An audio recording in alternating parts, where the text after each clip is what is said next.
Hi everyone, welcome back to my channel the commerce of India. क्या आपको भी outstanding income record करने में दिक्कत होती है? क्या आपको भी आउटस्टैंडिंग की एंट्री करते वक्त कंफ्यूजन होती है कि मैं क्या डेबिट कर रही हूँ या कर रहा हूँ, या क्या क्रेडिट कर रही हूँ या कर रहा हूँ?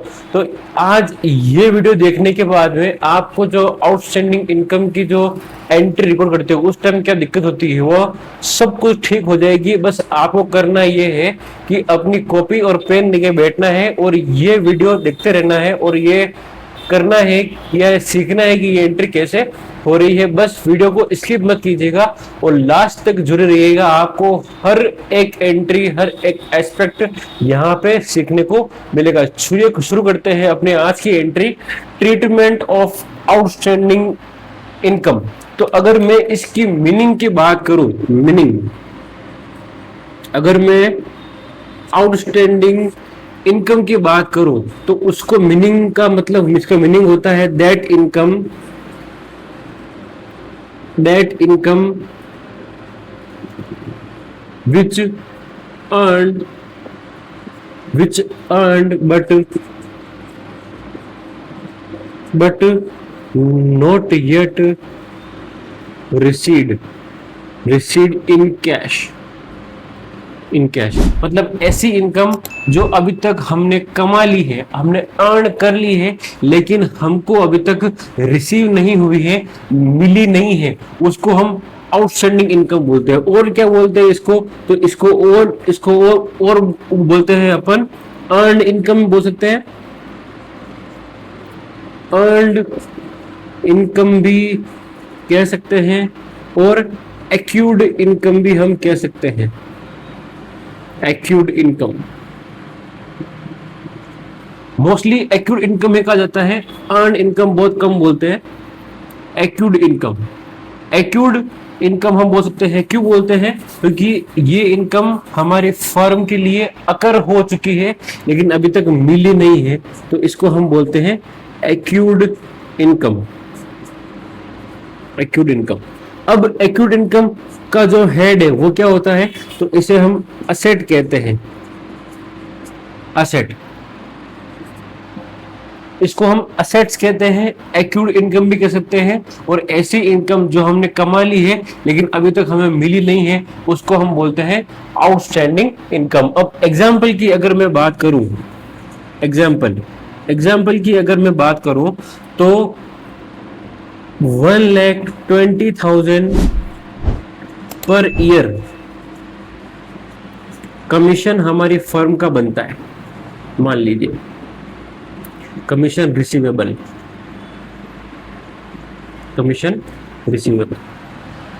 1,20,000 रुपए हमारे पूरे साल का आना बनता है, ठीक है। बट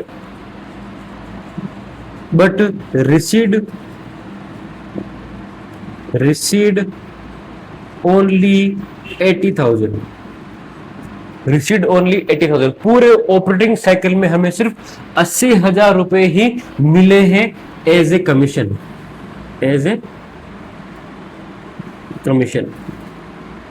ठीक बात है सर। कितना है? 1,20,000 रुपए साल का मिलना बनता है लेकिन received only 80,000 as a commission. अब बात करते हैं मिलना क्या था? कमीशन। तो कमीशन हमारी फर्म के लिए क्या हो गई? इनकम। कमीशन हमारी फर्म के लिए क्या हो जाती है यहाँ पे? Income sir. तो इनकम यहाँ पे कमीशन का हेड क्या बन जाता है? इनकम। और ऑल इनकम क्या होती है? क्रेडिट। ठीक है, यहाँ पे ये एंट्री हो गई। अब हमें कमीशन कैश में कितना मिला है? 80,000। तो यहाँ पे हम लिखेंगे कैश हमको मिला है। कैश हमारी फर्म की क्या होती है? असेट बड़ा है, मिला है मतलब बड़ा है, बढ़ता है तो डेबिट। तो कैश अकाउंट डेबिट हो जाएगा और कमीशन अकाउंट क्या हो जाएगा? क्रेडिट हो जाएगा। तो यहाँ पे हम एंट्री क्या कर लेंगे? यहाँ पे हम एंट्री कर लेंगे cash account debit. Cash account हमारा हो जाएगा डेबिट। 2 में क्या हो जाएगा? Commission account. 2 में हो जाएगा हमारा कमीशन अकाउंट। कितने का हो जाएगा यहाँ पे? पूरे। अब कमीशन चूंकि हमारी फर्म की एक ऑपरेटिंग साइकिल की पूरी इनकम कितनी है? पूरी इनकम होनी थी 1,20,000 रुपए, तो हमें रिकॉर्ड भी 1,20,000 रुपए ही करनी है। रिकॉर्ड भी 1,20,000 रुपए ही करनी है, लेकिन हमें कैश में कितने मिले हैं? सिर्फ 80,000 रुपए ही हमें कैश में मिले हैं। तो बाकी का क्या? तो बाकी जो 40,000 बच रहे हैं, 40,000 रुपए है, वो हमारे लिए क्या है? वो हमारी होती है आउटस्टैंडिंग इनकम। Outstanding income. अब आउटस्टैंडिंग इनकम को हम क्या बोलते हैं? असेट्स, क्योंकि वो हमने कमा ली है लेकिन अभी तक मिली नहीं है। Just like debtor. डेटर में क्या होता है? हम उधार माल बेच देते हैं और हमें पैसे मिलने बाकी होते हैं। यहाँ पे हमने क्या किया होगा? इनकम कब हुई होगी? जब हमने कोई सर्विस दी होगी लेकिन कुछ पैसे मिले, कुछ पैसे नहीं मिले। तो जब उधार में हम सर्विस देते हैं तो हमें इनकम जो बाकी आनी होती है उसको हम बोलते हैं आउटस्टैंडिंग इनकम। और डेटर में हमें माल बेचा होता है, बदले में पैसे आने होते हैं, बस। तो यहाँ पे ये तो आउटस्टैंडिंग इनकम भी हमारे लिए क्या है? असेट है। तो ये हमारी असेट है। इस ट्रांजैक्शन की वजह से असेट क्या हुई है? बढ़ी है। बढ़ती है तो डेबिट। तो यहाँ पे ये क्या हो जाएगा? यहाँ पे हो जाएगा आउटस्टैंडिंग। अब इनकम का नाम क्या है? कमीशन। तो यहाँ पे हो जाएगा outstanding commission account. Outstanding commission account क्या हो जाएगा? डेबिट कितना हो जाएगा? 40,000। ये हमारी क्या है? ये हमारी असेट है, बड़ी है। ये हमारी असेट्स क्या है? बड़ी है। और ये हमारी क्या है? इनकम।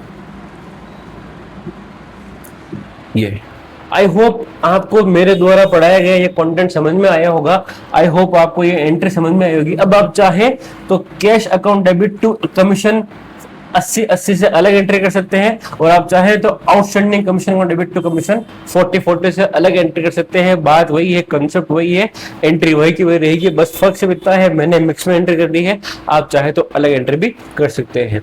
आई होप आपको मेरे द्वारा पढ़े गए ये कंटेंट समझ में आया होगा। अगर आपको मेरे द्वारा पढ़े गए चीजें या कंटेंट या अकाउंट्स के एंट्रीज समझ में आते हैं तो प्लीज आप वीडियोस को लाइक किया करें, कमेंट जरूर किया करें और चैनल को सब्सक्राइब कीजिए। आप आगे आने वाली वीडियोस में और भी अच्छे से एंट्री पढ़ाऊंगा, समझाऊंगा और इसी तरीके से नेचर वगैरह सब पढ़ाते हुए चलूंगा। बस आप प्लीज सपोर्ट कीजिए ताकि मुझे मोटिवेशन मिल सके और मैं आप आगे की एंट्री सिखा सकूं, अकाउंट्स सिखाता सकूं। Thank you so much.